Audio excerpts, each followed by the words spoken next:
TVA या फिर time variance authority एक ऐसी ऑर्गेनाइजेशन जो टाइम से रिलेटेड इश्यूज को सॉल्व करती है। तो आज के एपिसोड में हम देखने वाले हैं कि क्या है ये TVA और इस ऑर्गेनाइजेशन में टाइम अलग तरीके से क्यों चलता है। और तो और हम इस ऑर्गेनाइजेशन को लोकी के टीवी सीरीज में भी देखने वाले हैं। तो चलिए स्टार्ट करते हैं इस न्यू जर्नी को।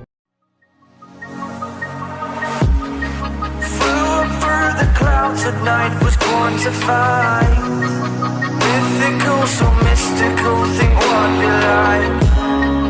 You could be the sword, the shield.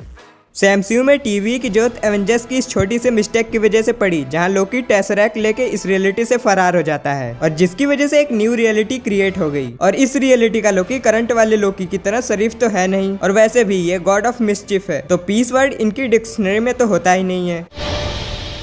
Come on. What did you expect?